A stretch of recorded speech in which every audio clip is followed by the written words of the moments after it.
They say money can't buy happiness, but in my experience, it can certainly reveal who's really happy for yours. I learned this lesson the hard way after years of supporting my family only to discover what they really thought of me and my boring lifestyle. I'm Rebecca Chen, 34, senior accountant at Morris & Wallace, and until recently, the unofficial family bank for my parents and siblings. The responsible one they called me, usually with a slight eye roll, as if being responsible was something to be pitied. My younger sister Olivia was the free spirit, always chasing her next big dream, whether it was becoming a yoga instructor in Bali or starting an organic smoothie business that lasted exactly 3 weeks. My brother Marcus was the entrepreneur who jumped from one get-rich-quick scheme to another, each one requiring just a little more seed money to really take off. And my parents? They enabled it all, praising Olivia's bravery for quitting yet another job to find herself and admiring Marcus's business acumen even as his ventures consistently failed. Meanwhile, I was the one they called when rent was due or credit card bills piled up. It started small, as these things often do. A few hundred here, 1,000 there. Just until my next big break, Marcus would say, "I'll pay you back double when this takes off." Olivia's requests were more dramatic. "The universe will return your kindness tenfold, Becca. Besides, what else are you doing with your money? Working 60 hours a week just to sit alone in your apartment?" I didn't sit alone in my apartment, actually. I worked hard, yes, but I also had a life, one that was perhaps quieter than theirs, but no less fulfilling. I enjoyed my book club, my weekend hiking group, and my volunteer work at the local animal shelter. I had good friends who didn't need constant financial bailouts to maintain our relationship. But family is family, right? So I helped. Every month, like clockwork, I transferred money to cover various emergencies. Dad's golf club membership when he complained about losing business connections. Mom's luxury spa weekends because stress is killing me, dear. Olivia's endless spiritual retreats and Marcus's business ventures. The breaking point came at last year's Thanksgiving dinner. I just finished explaining to Marcus why I couldn't invest in his latest scheme, a cryptocurrency platform for pet owners, don't ask, when Olivia started in. "God, Becca, you're so boring," she sighed, picking at her organic, gluten-free stuffing that I had specially ordered for her. "All you do is work and save money. Don't you want to actually live?" Mom nodded sagely. "Darling, you're not getting any younger. Maybe you should take some of that money you're hoarding and do something exciting. Travel. Find yourself." "I'm perfectly happy with who I am," I replied, trying to keep my voice level. "And I'm not hoarding money, I'm being responsible with it." "Responsible?" Marcus snorted. "That's code for scared.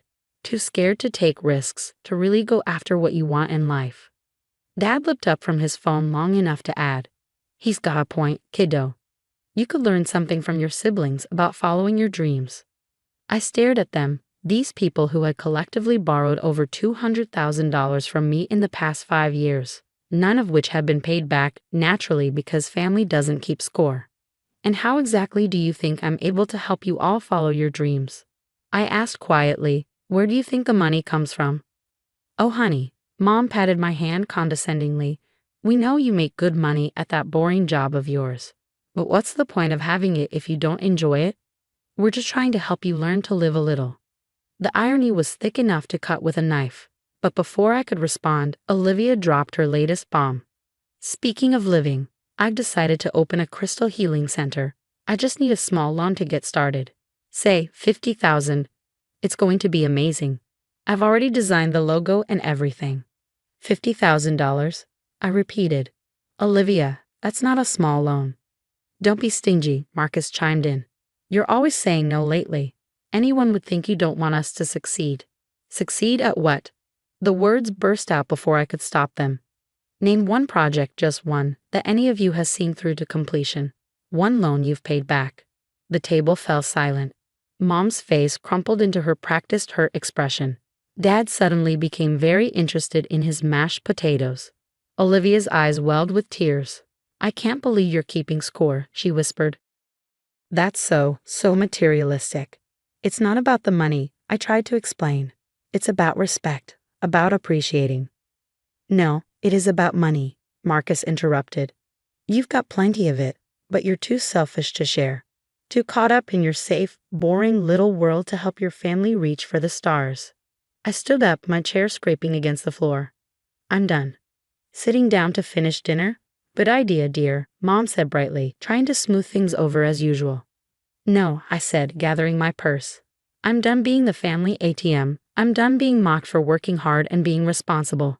I'm just done. Don't be dramatic, Dad sighed. Sit down and let's talk about this rationally. Rational? I laughed. Like how you rationalize spending $500 a month on golf while asking me to pay your property taxes? Or how Olivia rationally believes she can run a crystal healing center with zero business experience. Now you're just being mean, Olivia sniffed. I took a deep breath, trying to center myself. No, I'm being honest.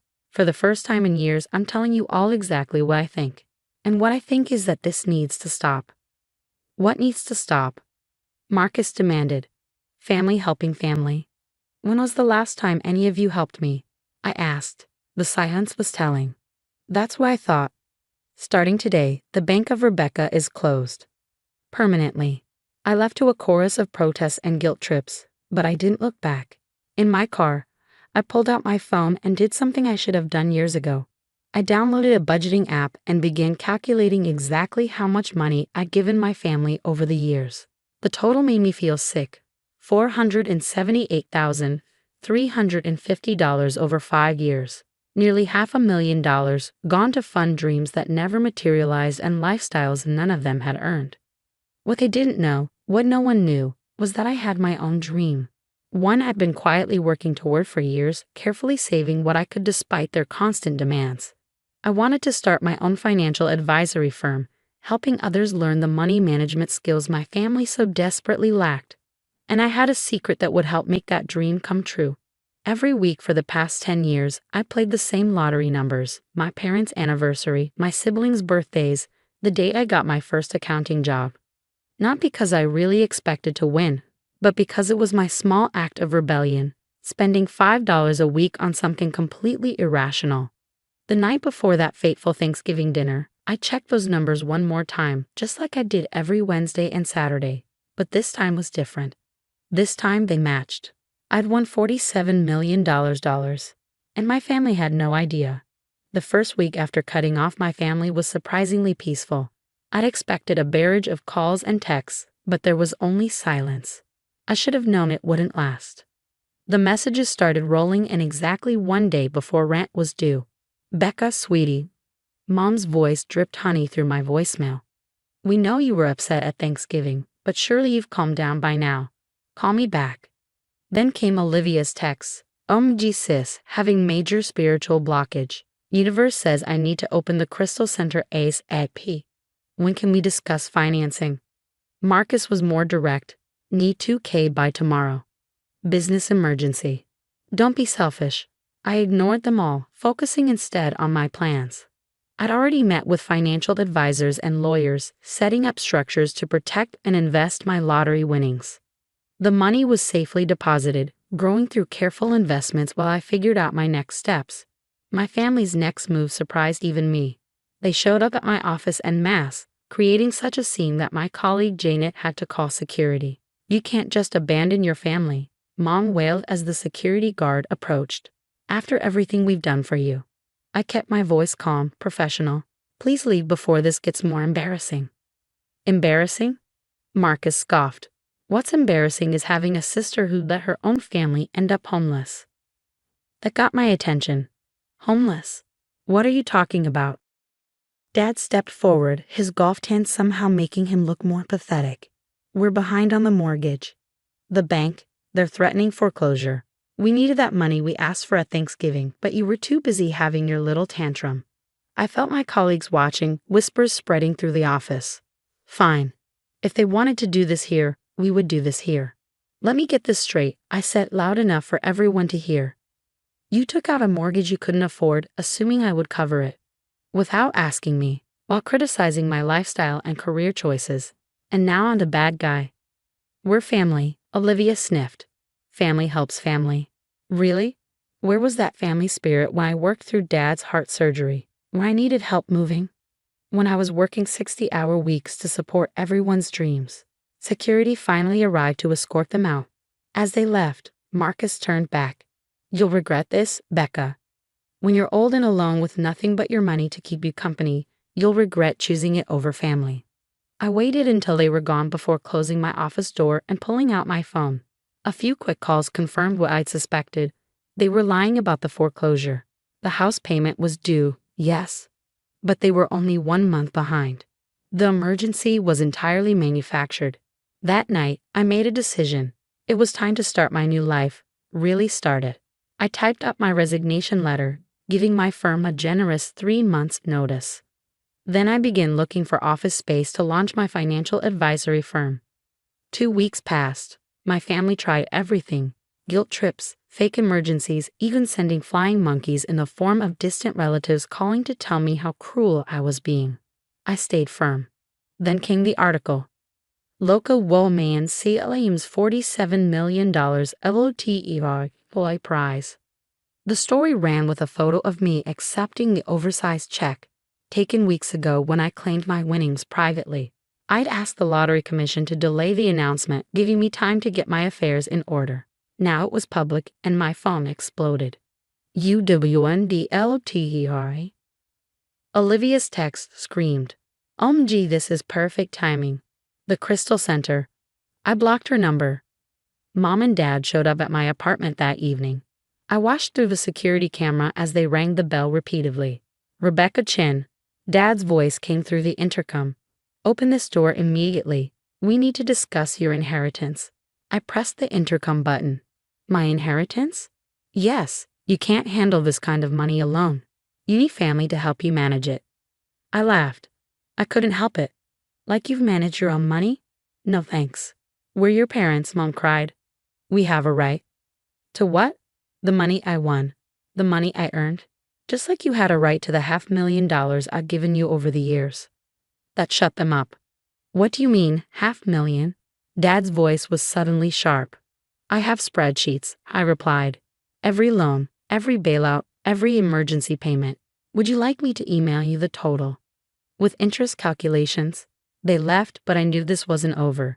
Sure enough, the next day I received a letter from a lawyer, claiming my family was entitled to part of my winnings because family contributions had enabled me to buy the lottery tickets. My own lawyer laughed when I showed him the letter. "They're trying to argue that by taking your money for years, they somehow contributed to your lottery win? That's creative."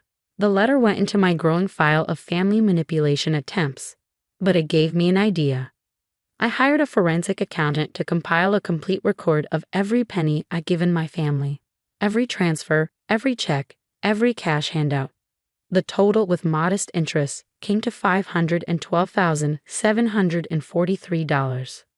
Then I set up a trust.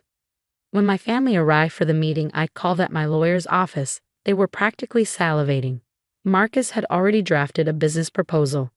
Olivia was carrying vision boards. Mom clutched her designer handbag like a shield.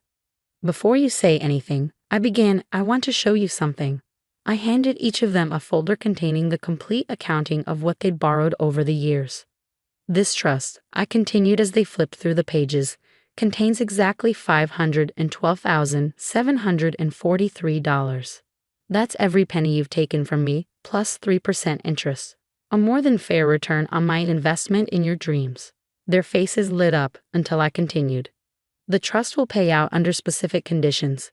First, you must complete a financial literacy course, which my new firm will provide free of charge. Second, any business ventures must be accompanied by a viable business plan reviewed by independent advisors. Third, all payments will be made directly to creditors, no cash handouts." "But," Olivia started. "I'm not finished. If you refuse these terms, the entire trust amount will be donated to financial literacy programs for low-income families. Your choice." The explosion was immediate. Mom cried. Dad blustered. Marcus threatened more legal action. Olivia declared that the universe would punish my negative energy. I let them rant. Finally, when they ran out of steam, I spoke again. "For years you've called me boring. Told me I don't know how to live. Said I'm too focused on money. But here's what I've learned. Money isn't about controlling people or funding empty dreams. It's about security, independence, and the freedom to help others responsibly. I stood up, gathering my things. I'm opening my own financial advisory firm. I'll be helping people learn what you never wanted to learn: how to manage money wisely, how to build real security, how to make their dreams sustainable. The trust offer stands. Take it or leave it. But either way, the Bank of Rebecca is closed forever. 1 month later, to my genuine surprise, they all enrolled in the financial literacy course. Mom cried through the budgeting session. Dad looked physically ill during the retirement planning module, but they stuck with it. Olivia actually developed a viable business plan, not for a crystal healing center, but for a wellness coaching practice that combined her spiritual interests with practical stress management techniques. The trust helped her rent a small office and get proper certifications. Marcus struggled the most, but eventually found his niche managing social media for small businesses, a job that satisfied his entrepreneurial spirit while providing steady income. Today, my firm is thriving. We specialize in helping families develop healthy financial relationships. Sometimes I share my own story with clients, leaving out the lottery win but keeping the lessons about boundaries and enabling. Mom and Dad finally sold their too-large house, downsizing to a comfortable condo they can actually afford. They still occasionally hint about sharing the wealth, but the hints are gentler now, more wishful thinking than demand. The lottery money, most of it is invested, funding scholarships and supporting financial literacy programs. I bought myself a modest house with a garden and donated to the animal shelter where I still volunteer. Not very exciting by my family's old standards, but exactly right for me. Last week, Olivia stopped by my office. "You know what, Becca? You were right. Being being responsible. It's actually kind of liberating." I smiled, remembering the free spirit who once mocked my budgeting spreadsheets. "It's not about being boring or exciting," I told her. "It's about being true to yourself and taking care of your own future." "I get that now," she nodded. "And thank you. Not for the money, but for caring enough to say no." Sometimes the biggest gift you can give family is the chance to stand on their own feet. And sometimes the most exciting adventure is learning to love your own path, even if others call it boring. As for me, I'm exactly where I want to be, helping others find their financial freedom, one spreadsheet at a time.